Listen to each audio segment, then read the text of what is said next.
그 달걀 속의 생 거기서부터 해야 되는데 한 번 더 들어 복습하는 겸 중요한 작품이니까. 일단 24쪽에 9번 할 차례인데 가시는 우리 봤지. 경희는 이렇게 나의 신변에 있었도다 할 때 이 유치환 1930년대 생명파라고 했던 거 기억나? 그치? 그 역동적인 움직임을 통해서 뭔가 생명의 본질 약간 이런 거에 대해서 얘기하는 사람이었어. 이 사람의 제목만 봐도 사실 알 수 있었지. 경희는 이렇게 나의 신변에 있었도다 할 때 경이라는 거는 어떤 감정이라 했지? 놀라운 거, 놀라움을 경이롭다라고 표현한다 했지. 그 경이로운 일, 놀라운 것들은 다 나의 주변에 있었다라는 일종의 뭘 나타낸 거였어. 화자의 깨달음을 나타낸 게 이 제목이었어. 그치? 그래서 이 화자한테 어떤 경이로운 일이 있었는지를 표현하는 작품이 가시였다 라고 얘기를 했지. 북두성자 같은 그런 나를 나를 보호해주는, 나를 도와주는 그런 존재가 하늘에 떠 있었던 것, 그 아이를 기다리면서 겪었던 그런 일에 대해서 경험을 쓴 시였고, 그 밑에 나라는 시는 일단 우리 그 시인이랑 제목 먼저 봐야 되잖아. 이 시인은, 김승희 시인은 이름 보면 여자 같아, 남자 같아? 그치, 여자야. 이 사람은 여류 작가인데 1970년대 이후로 작품 활동을 한 사람이야. 여자 작가이기 때문에 그 여성의 입장에서 얘기하는 그걸 뭐라고 하냐면 페미니즘 들어봤지? 페미니즘주의라는 걸 들어봤을 텐데 그런 입장에서의 시를 썼어요. 근데 이 페미니즘이 지금은 약간 좀 나쁜 의미로 변질이 됐지만 원래 페미니즘의 의미는 그냥 여성의 시각에서 여성이 주체가 되는 그런 시를 썼다라고 받아들이면 돼. 지금의 그 나쁜 의미 말고. 그럼 여성 작가이기 때문에 이런 경향의 시를 썼고, 그리고 초현실주의 시를 썼어요. 약간 실험적인 기법 이런 것들을 많이 시에서 도입한 작가이면서 어떤 문제를 주로 다뤘냐면 인간 소외 같은 이런 문제들을 다뤘던 작가야. 그럼 작가에 대한 설명했으니까 제목부터 보면 달걀 속의 생이라고 되어 있지. 1, 2 이렇게 있는 거 보니까 연작시인가 봐. 연작시 중에서도 우리가 자주 볼 거는 이 두 번째 시인데 달걀 속의 생, 달걀 안에 뭔가 삶이 있다라는 걸 깨달은 거거든, 이 화자가. 그럼 당연히 시에서는 일단 뭐는 나오겠어? 깨달음. 근데 뭘 보고 깨달았다고? 달걀. 그치, 달걀을 보는 그런 장면은 나와야겠지, 그치? 달걀 속에 생이 있다는 걸 깨달은 거니까. 그럼 달걀이 바로 밑줄 치고 써봐. 시에서 다루는 거 뭐겠어? 시적 대상이야. 시적 대상인 달걀이야. 그 달걀을 보고 어떻게 깨닫게 됐는지를 이제 살펴보면 돼. 나시 봐봐. 첫 번째. 냉장고 문을 열어서 달걀을 봤대요. 이 달걀이 냉장고 안에 있는 달걀이었나 봐. 냉장고에다가 네모해봐. 이 냉장고 안에 있는 달걀을 보면서 이제 이 달걀이 마치 나와 같구나 라고 동일시하게 되는 시거든. 그러면서 삶에 대해 깨닫게 되는 시인데, 그럼 이 냉장고는 화자의 처지를 확인할 수 있게 되는 일종의 계기가 되는 거지. 그치? 그래서 써봐. 처지를 확인하게 되는 계기. 화자의 처지를 확인할 수 있게 되는 계기야.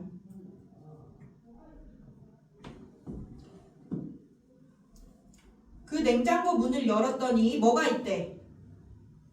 달걀 한 줄. 달걀 동그라미 해봐. 이게 바로 시적 대상이라고 제목에서도 알 수 있었지. 찾고 있던 달걀이 나왔어. 근데 그 달걀 한 줄이 꽂혀있는 모양이 밑에 한 줄 묶어봐. 온순이 꽂혀있대요. 온순이 그냥 뭐 사람이 이렇게 놨겠죠. 그 외부 환경에 따라서 나는 주체나 의지 없이 그냥 꽂혀있는 상태야. 그러면 이런 상태는 능동적인 거야, 수동적인 거야? 그치, 수동적인 거지. 써나 수동적. 피동적이고 수동적인 상태로 꽂혀있어. 그 모습이 어떻게 보였냐면 차고, 희고, 순결한 것들로 보였대. 근데 차고 밑줄 쳐봐.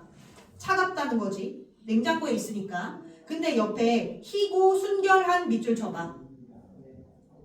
순결하고 분명 깨끗한 게 맞아. 근데 차가운 현실 때문에 여기 뒤에 나오는데 이 달걀이 떨이로 싼 값으로 팔려오는 달걀이거든. 그러면 순결하다라고 우리가 보통 얘기하면 굉장히 고귀하고 이 세상에 하나밖에 없는 그런 느낌이잖아. 근데 차가운 이 현실 때문에 팔려온 거지. 그치? 그래서 이 차갑다랑 희고 순결하다는 서로 모순되는 속성이야. 모순되는. 차가운 건 부정적인 속성이잖아. 세모잖아. 근데 희고 순결한 건 좋은 거잖아. 그치? 이런 모순적인 속성을 동시에 가지고 있어요. 그럼 이거 일종의 무슨법이라고 볼 수 있을까? 모순되는 거 쓰는 거. 역설법이야. 써놔. 역설법. 달걀이 차가우면서도 부정적인 속성이면서도 희고 순결해. 긍정적인 속성도 있어. 요런 거는 사실 말로서는 모순된 표현이지. 그치? 그 역설법을 사용했다는 거. 근데 그 밑에 두 줄 묶어봐. 아무리 배가 고파도 난 그것들을 쉽게 먹을 수 없을 것 같대요. 왜 먹을 수 없을 것 같냐면 그 달걀을 먹기엔 너무 달걀들이 어때? 희고 순결. 희고 순결해. 그러니까 내가 먹어버리면 없어져 버리니까 불쌍한 거지. 그치? 그래서 묶은 데다가 써. 연민. 달걀에 대한 연민의 태도를 알 수 있어. 연민까진 몰라도 어쨌든 화자가 달걀을 좋아한다? 긍정적인 감정이다? 요 정도는 알 수 있지. 그치? 부정적인 건 아니지. 난 그것들을 쉽게 먹을 수 없다에서의 난, 화자도 등장했죠. 표면에 등장해 있고. 그 밑에 이제 화자가 과거를 회상하게 돼요. 근데 그 과거가 어느 때냐? 교회선을 타고 갈 곳 없이 방황하던 무렵이래. 거기다 써놔. 과거 회상인데 그 과거가 좋았던 과거 같니? 나빴던 과거 같니? 그치? 왜냐하면 어떤 단어 때문에? 방황하던. 이게 세모지. 세모해. 얘가 힘들었던, 뭔가 방황하던, 어려웠던 시절인가 봐. 그때 시골 국민학교 앞에 아줌마가 노란 병아리들을 팔고 있었대. 그 노란 병아리들 동그라미 해봐. 지금 냉장고 속에서, 현재는 냉장고에서 지금 달걀 보고 있잖아. 근데 그 달걀을 보고 이제 노란 병아리를 떠올린 거지. 그치? 그러면 이 달걀과 노란 병아리에 연결되는 건 알겠지? 근데 차이점이 있단 말이야. 이 노란 병아리들은 어떻냐? 그 밑에 두 줄 묶어봐. 어떤 곽 속에서 바글바글 끓다가 보글보글 기어 올랐대요. 그럼 이 노란 병아리들은 앞에 달걀은 그냥 수동적으로 꽂혀 있었잖아. 근데 얘네들은 생명력이 있어 없어? 있어요. 있지. 바글바글 움직인다는 건 생명의 특징이잖아. 그치? 그럼 두 줄 묶은 데다가 수동 반대에 뭐라 써야겠어? 그치? 능동적인 모습을 보여줘요. 생명이 있는 거지.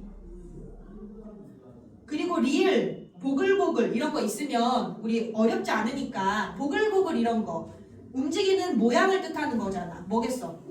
음성상징어라고 써줘. 의태어인지 의성어인지는 별로 중요하지 않다 했어. 음성상징어인 게 중요하지. 옆으로 넘어와서 그런 노란 것들이 그리고 가로쳐져 있는 거 보여? 생명의 중심은 그렇게 따스한 것 이렇게 가로쳐져 있잖아. 이렇게 중간중간에 화자의 생각을 이렇게 덧붙이듯이 첨부한 게 또 이 시의 특징이거든. 어쨌든 생명의 중심은 화자는 어떻다고 생각해? 따뜻해 차가워? 따뜻한 거라고 생각하지. 근데 앞에 얘는 생명이 되지 못한, 부화하지 못한 달걀은 어떤 상태였어? 수동적이고 또 차갑고 희고 순결하다 할 때 그 차갑다, 차가웠잖아. 그치? 그러면 이 생명의 중심은 따스한 것이랑 뭐랑 대조되는 거야? 냉장고 속에 차가운 달걀과 대조되는 거지. 거기다 이렇게 써놔. 냉장고의 차가움. 이 생명이 따뜻하다는 건 냉장고 속에 생명이 되지 못한, 부화하지 못한 달걀의 차가움, 그거와 촉각적으로 대비되는 거지. 그리고 이제 그 병아리를 떠올리고 뭘 생각하냐면 살아서 즐겁다고 꼬물거렸다라고 생각해. 근데 그 모습이 살아서 불행하다고 늘상 암송하고 있던, 늘상 막 불행하다고 외우고 있던 누구랑 비슷해? 나랑 비슷하지 않고 어때? 나랑 다르지. 대조되지. 그러면 그 밑에 살아서 즐겁다고 꼬물거리던 그 모습이랑 그 밑에 나오는 살아서 힘들다고 괴롭다고 암송하고 있는 나랑은 대조되는 거지. 그 두 개의 행을 대조 이렇게 표시해봐. 대조되는 모습이지. 그래서 눈물이 났대. 눈물이 난다는 건 지금 현재의 모습을 되돌아보고 뭐 하고 있는 거야? 나는 왜 이렇지? 라고 하면서 자책보다 나의 지나온 삶을 나는 왜 이렇게 불평만 했을까? 라고 성찰하고 있는 모습이야. 눈물처럼 다가와 보이고 옆에다 써봐. 현재를 성찰. 그럼 과거 해상은 끝났고 다시 현재 시점으로 돌아온 거야. 과거에 그 병아리들이 바글거리던 그 모습, 살아서 즐겁다고 외치던 모습이 떠올랐고 다시 현재로 돌아와서 그 밑에 3년에 두 줄 묶어봐. 그렇다면 나는 여태 부활을 기다리고 있던 중이었을까? 라고 생각해요. 지금 냉장고 속에서 차가운 냉장고에서 부활을 기다리고 있는 건 뭐였어? 나야? 나 말고 냉장고에서 봤던 거 뭐였어? 달걀이었잖아. 근데 그 달걀이 부화하는 건데 지금 내가 부화를 기다리고 있었다라고 얘기해. 그렇다면 달걀이랑 나는 어때? 같아. 동일시 여기는 거야. 잘했어. 그럼 두 줄 이렇게 묶었잖아. 달걀과 나를 동일시 하고 있어요. 달걀과 나 동일시 하고 있어요. 똑같이 생각하는 거야. 부활을 기다리고 있는 중인 거야. 달걀도 나도. 그거에 대해서 어떻대 감정이? 슬프대요. 왜 슬프냐면 그 밑에 세 줄 묶어봐. 차가운 냉장칸 맨 윗줄에서 달걀 껍질 속의 흰자위와 노른자 위는 무슨 꿈들을 꾸고 있을까? 이거 달걀의 모습이지. 그 달걀이 꿈을 꾸고 있다라고 표현해. 왜냐면 달걀과 나는 동일시 되고 있으니까. 표현법상으로는 뭐야? 달걀이 꿈을 꾸고 있대. 역설법? 아니지. 반어법 아니야. 달걀이 살아있는 것처럼 표현했어. 그치? 의인법이야. 의인법. 의인화. 꿈을 꾸는 건 사람이 하는 거지. 그치? 달걀을 의인화했고 그 밑에 두 줄 또 묶어봐. 중풍으로 쓰러진 아버지의 병실에서 입원비 걱정을 하고 있는 우리 가난한 형제래. 우리니까 화자잖아. 그치? 화자의 상황이 어떤 거 같니? 힘들지. 가난하고 힘들고 그런 거지. 그치? 그러한 현실을 굉장히 사실적으로 표현했어. 그 묶은 데다가 써봐. 가난한 화자의 현실이라고 쓰고 그걸 되게 사실적으로. 가난한 화자의 현실, 사실적 이렇게 썼어?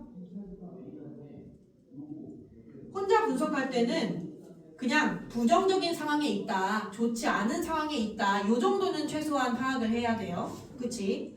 그런 형제들처럼 그 밑에 두 줄 또 묶어. 흰자위랑 노른자위도 절망의 의논들을 하고 있대. 그럼 이것도 노른자, 흰자, 달걀을 의논하고 있다라고 표현했어. 사람인 것처럼 표현했으니까 무슨 법? 의인법, 의인화한 거고 얘네들도 지금 하필 절망의 의논을 하고 있대. 지금 절망적인 건 누군데? 화자지. 그치? 위에 뭐 상황 나왔잖아. 가난하고 힘들고 이런 상황이니까 절망적이잖아.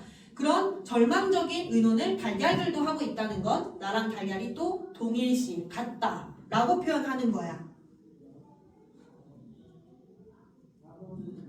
그리고 밑에 사계절 전천후 냉장고 하얀 문을 조용히 열면 추운 달걀들의 속삭임 소리가 들리는 것 같대. 속삭임 소리 밑줄 쳐봐. 어떤 속삭임 소리냐면 밑에 한 줄 묶어봐. 엄마 안아줘요. 따뜻한 품속에. 요거 있지. 요게 그 달걀들의 속삭임 소리가 들리는 것 같은 거야. 속삭임 소리에서 밑으로 화살표시 그어봐.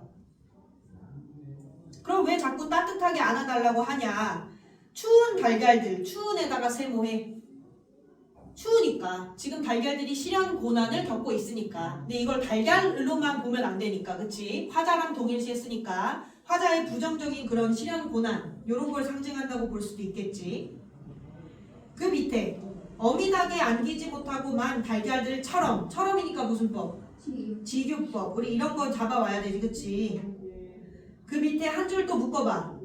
희망 소비자 가격보다 더 싸게 팔려온 달걀이야. 너희들 여기 달걀이겠지. 그치? 그럼 이거 아까 얘기했었지. 이 달걀들이 희고 순결한 건 맞아. 되게 가치 있는 것들이야. 근데 자본주의 사회에서 그냥 뭐 가치가 떨어져서 좀 오래돼서 뭔진 모르겠지만 세일을 해서 뭔진 모르지만 그 자본주의 사회의 돈으로만 측정하는 그런 시선 때문에 평가가 어떻게 됐어? 평가를 높게 해서 낮게 했어. 낮게 했지. 싸게 팔려왔다는 거지. 그럼 싸게는 지금 긍정으로 받아들이니 부정으로 받아들이니? 부정적인 거라는 거 알겠어? 싸게 달걀 샀다. 아싸. 이게 아닌 거야. 그치? 그럼 세모 잡아놓고 달걀들이 지금 평가가 절하된 상황인 거야. 써나 평가 절하. 그리고 요 한 줄. 이렇게 돈 중시하는 거, 돈으로 가치를 매기는 거, 자본주의잖아. 그 자본주의 사회에 대해서도 화자는 좋게 생각하는 것 같아, 나쁘게 생각하는 것 같아. 그치? 묶은 데다가 써. 자본주의 비판.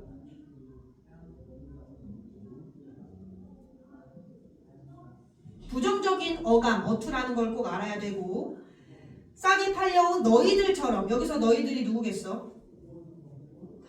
달걀이지, 그치? 그리고 너희들처럼 나도 이런 것 같아 라면서 달걀한테 말을 걸고 있잖아. 그러면 이 달걀은 시적 대상이면서도 화자가 말을 거는 뭐겠어? 시적? 화자가 말을 거는 사람.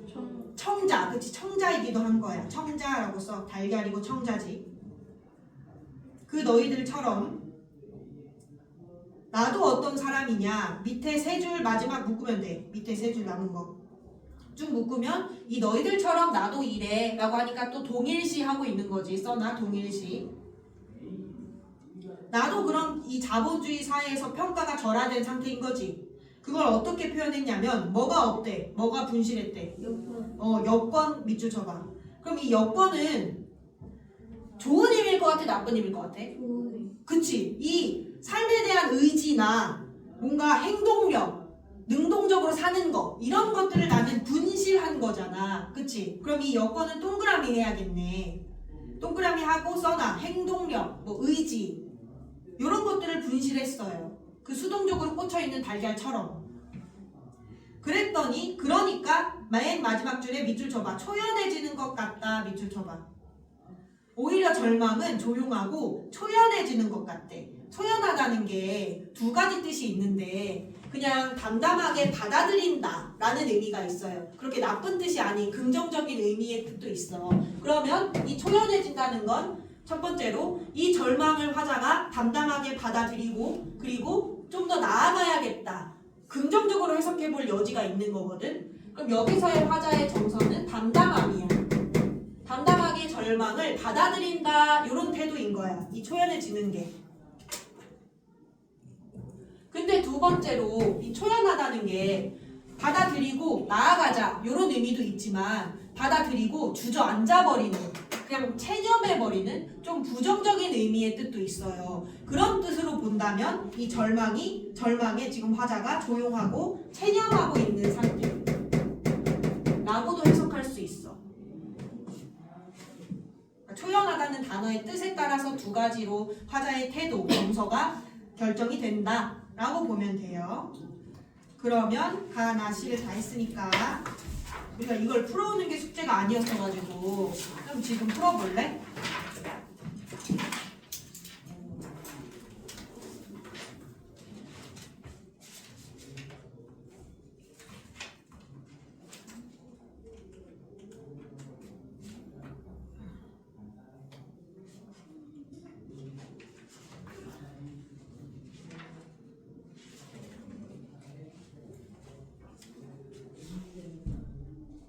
효원이는 다 풀었지? 풀었어? 그러면 한번 더 와도 되고 아니면 뒤에 어차피 숙제니까 뒤에 어디까지 써있지? 분석하는 건 어디까지 있어? 12까지? 그럼 마지막 13 하나 남았을 거 아니야? C가 13일 거야. 여기를 분석하고 풀고 있어도 돼. 어차피 숙제 내줄 거니까.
28번에 적절한 것은 몇 번 했어, 윤서야?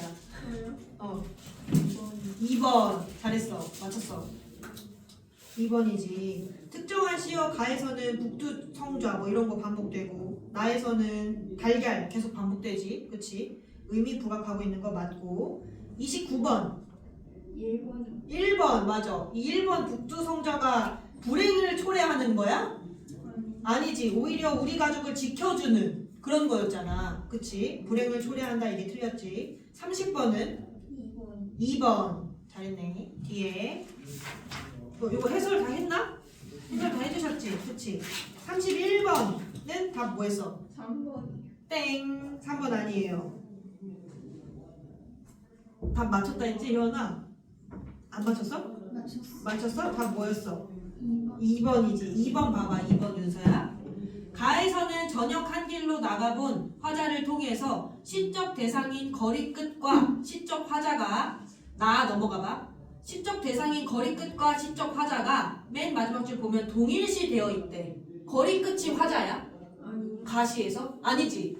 나에 대한 설명을 맞아. 달걀이랑 시적 화자는 동일시 됐다고 얘기했지. 네 근데 거리랑 지금 앞에 거리 어디 나와 있냐면 화자가 아기 기다리는 상황이었잖아. 가의 첫 번째 줄에 아기가 안 와서 저녁 한 길로 나가봤대. 그랬더니 초승달이 거리 끝에 있었대. 근데 이 거리가 화자랑 똑같은 거야? 아니 그건 또 아니잖아. 그치? 그냥 시적 상황에 대해서 설명하는 거일 뿐이었어. 그래서 요게 틀렸어. 가에 대한 설명이. 3번은 가에서는 화자가 보호한 초생달을 통해서 시적 대상인 초생달을 시각적으로 표현했지. 뽀얗다. 시각적이지. 그리고 나에서는 화자가 달걀들의 속삭임 소리. 속삭인다는 건 청각적이지. 네. 그치? 청각적으로 나타내어 시적 화자의 주관적 인식을 표현하고 있다. 이게 이상했어? 주관적 인식? 네 주관적 인식은 뭐냐면 내가 내 맘대로 해석했다 이거야. 초승달 보고 누구는 왜 이렇게 오늘 빛이 흐려? 이렇게 생각할 수도 있어. 근데 얘는 지금 뭔가 아름다웠으니까 그 아기를 기다리는 그 밤 상황이 아름답게 느껴졌으니까 보얀 초승달이라고 표현한 거지. 그리고 달걀들이 속삭인다는 것도 화자의 생각이지. 다른 사람은 그렇게 안 생각할 수도 있어. 그쵸? 이런 건 주관적으로 해석하는 거야. 주관적 인식인 거야.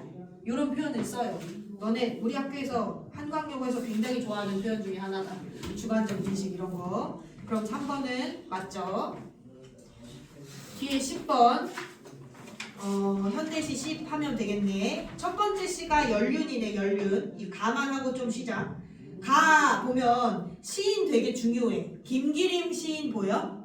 이 사람 꼭 알아야 되는 사람 중에 하나야. 우리 문학사 수업에서도 되게 강조하는 사람인데 이 사람은 이 시인은 어느 시대를 살았냐면 1930년대 이후로 활동을 했어. 그러니까 즉 어느 시대를 산 사람이야? 이 시대 어느 때야?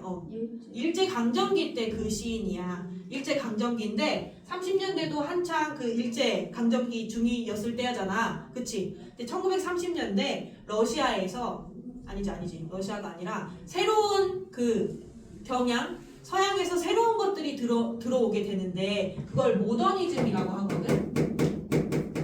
30년대 대표적인 모더니즘 시인 중에 하나야. 그 중에서도 이 현대적인 거라는 거잖아. 모던이. 그치? 서구의 것들을 받아들였는데 어떻게 받아들였냐면 시를 그림 그리는 것처럼 표현했어요. 그걸 이미지즘이라고 얘기해. 모더니즘에서의 이미지즘을 처음으로 도입한 작가가 바로 김기림이야. 들어봤을걸? 바다와 나비라는 게 대표작인데 그 나비 허리에 초생달이 시리다. 들어봤어? 나비가 바다가 안 무서워. 그래서 막 갔어. 청무밭인가? 하고 바다에 갔다가 아이고 라고 하면서 다 절어서 돌아오는 거야. 다 젖어서. 공주처럼 지쳐서 돌아오게 되거든. 그게 그 거대한 문명에서 힘을 쓰지 못하는 식민지 지식인들의 꿈과 희망이 좌절되는 걸 보여준 시야. 되게 이미지적으로 표현을 했어요. 그림 그리듯이. 어쨌든 굉장히 중요한 시인이고 요거 꼭 기억해야 되는 거고 당연히 이미지처럼 시를 표현했다는 건 시를 그림 그리는 것처럼 표현했다는 거지. 이걸 뭐라고 표현하냐면 회화적이다라고 얘기해. 들어봤어? 회화적? 회화가 그림의 다른 말인 거 알지? 화가 그림 화자잖아. 이 토킹 그 회화 말고 회화는 그림을 말해요. 그림을 그리는 것처럼 표현했다는 거고 그리고 또 뭐라고 주지적이라는 표현도 써요. 이 주지적이라는 건 어렵잖아 말이 벌써. 무슨 뜻이냐면 뭔가를 중시하는 건데 이 지성, 이성이나 지성, 이성 우리 객관적으로 차분하게 생각할 수 아는 그런 것들을 인간의 감정보다 더 중요하게 생각했다라는 게 주지적이라고 해요. 그러니까 모르니까 써놓자. 이성과 지성을 중시하는 태도야. 그래서 김기림의 시를 보면 되게 감정을 절제해요. 이성적으로, 지성적으로 표현하는 그런 것들이 바로 주지적이라고 얘기하는 거야. 오케이. 대표적으로 바다와 나비가 있다. 여기서 연륜이라는 시를 보면 연륜이 무슨 뜻인지는 알지? 제목이. 그치? 나이가 많아서 얻게 되는 뭐 그런 삶의 지혜? 약간 이런 거잖아. 이 연륜이 있다라고 하면 보통은 긍정적인 의미야? 부정적인 의미야? 어떤 의미에서 쓸까? 이 단어를? 부정. 부정적일까? 긍정. 긍정적인 의미에서 쓴다? 연륜이라는 말을 많이 못 들어봤나? 역시 스승님께서는 연륜이 있으셔서 참 지혜로우시네요. 뭐 이런 식으로 써요. 굉장히 많이 살아서 얻게 되는 삶의 지혜 이런 느낌이야. 긍정적인 시여야 일반적으로는. 근데 이 시에서는 화자가 부정적으로 해석을 해요. 어떻게 부정적으로 해석했는지를 봐봐. 첫 번째 연애 세 줄 전체 묶어봐. 무너지는 꽃 이파리처럼 무슨 법이야? 지규 써놓고 이런 거 쓸 수 있으니까. 휘날려 발 아래 깔리는 서른 남은 해래. 지금 화자가 30N년을 살았어.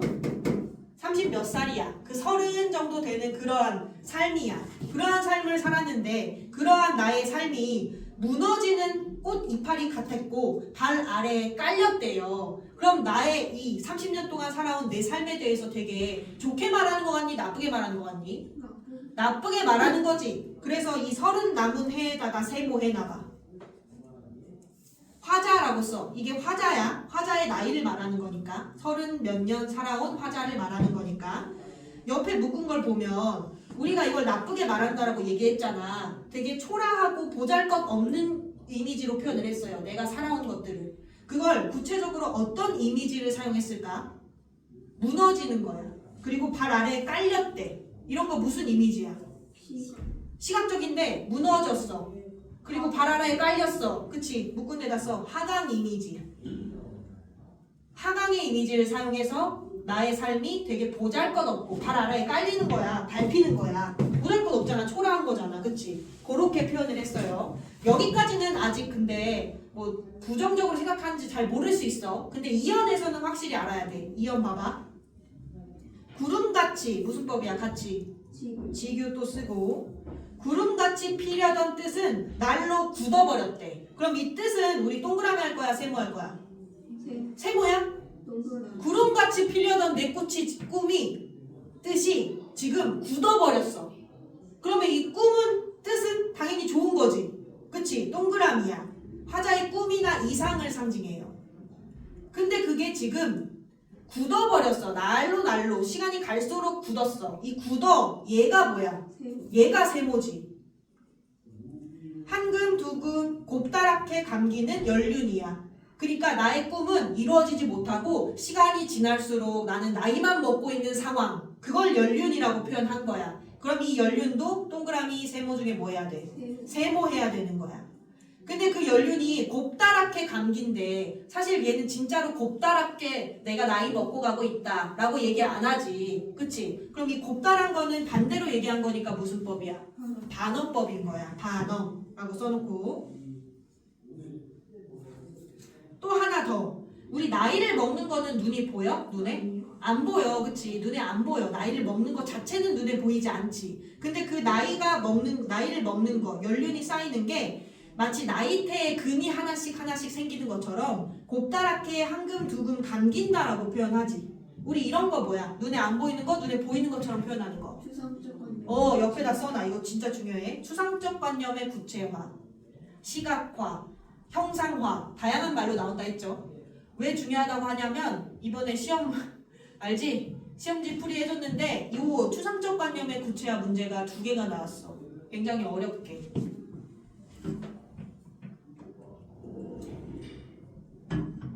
그럼 여기서 연륜이 부정적으로 본다는 걸 알아야 되고, 그 밑에 갈매기처럼 꼬리 떨며 사높인 바다에 내려앉은 섬으로 가재. 그러면 섬으로 가자라고 해요. 갈매기처럼 가재, 섬으로. 그럼 갈매기랑 섬 다 좋은 거야, 나쁜 거야, 화자한테? 좋은 거지. 가고 싶으니까 가자라고 얘기하니까 갈매기 동그라미 하고 섬 동그라미 하고. 그치? 이 갈매기는 그래서 하늘을 날아가는 거잖아. 우리 앞에서 나의 연륜을 보잘것없다는 걸 표현하려고 하강 이미지를 썼지. 근데 이 갈매기는 반대로 무슨 이미지야? 상승, 비상하는 이미지지. 그치? 써놔. 날아가는 거니까. 처럼은 당연히 또 직유법이고. 섬, 이게 화자의 뭐 이상향 이런 거겠지. 이런 이상 세 개로 가자라고 했으니까 우리 뭐뭐 하자 이런 거 무슨 형이야? 그치, 청유형 어미지. 써놔. 가자에. 이게 가자가 진짜 누군가와 같이 가고 싶어서 가자 한 걸까? 아니면 내가 가고 싶은 걸까? 그치, 내가 가고 싶은 거야. 가고 싶대요. 그 밑에 2줄 묶어봐. 그 섬이 어떻게 생겼는지를 묘사해준다. 써. 묘사. 비취색 하늘 아래 피는 꽃은 맑기도 하대요. 비취색은 그 푸른색이거든요. 우리 색깔 관련된 거 썼으니까 무슨 어 썼어? 색채어 쓴 거죠. 그 섬 풍경이 어떻냐면 파란 하늘 아래 피는 꽃은 참 예쁘고 무너질 적에는 눈빛 파도의 적시울이, 그러니까 눈빛 하얀색의 그 파도가 막 부서질 정도로 아름답게 파도가 치는 그런 공간이래. 그러니 그 밑에 2줄 묶어봐. 초라한 경력을 육지에 막은 다음, 여기에 초라한 경력이라 되어 있지. 이런 부분에서 아주 확실하게 알 수 있지. 얘는 연륜, 경력을 별로 좋게 생각하지 않는다는 거. 그 초라한 경력을 육지로 막아버린대. 육지는 섬이랑 같은 곳이야, 반대의 곳일까? 섬이랑 같을까? 육지와 섬 생각해봐. 섬은 외딴 데에 혼자 떠있는 데지. 육지랑 당연히 공간상으로 뭘 이뤄? 대조를 이루는 공간이야. 그럼 우리 섬은 동그라미 했잖아. 이 육지는 뭐 해야 되겠어? 세모야. 그러니까 나의 지나온 초라한 경력, 연륜은 그 부정적인 육지 공간에 다 남겨두고 이런 뜻이야. 다 버려두고 주름 잡히는 연륜마저 끊어버린대. 확실하게 알 수 있죠. 연륜 끊어버리고 싶다 하니까 연륜의 세모인 거지. 육지도 세모, 연륜도 세모. 그럼 이렇게 2줄 묶었잖아. 지금까지와의 삶과는 이어지고 싶어? 아니면 단절되고 싶어? 단절되고 싶다는 뜻이야. 써. 지금까지 삶과 단절. 지금까지의 그 삶과 다 단절하고 나도 또한 불꽃처럼 열렬히 살리라. 불꽃 그럼 동그라미야, 세모야? 동그라미지. 되게 열정적이고 적극적인 그런 삶에 대한 의지를 표현하는 작품인 거지. 의지라고 써놔. 삶에 대한 의지. 적극적이죠.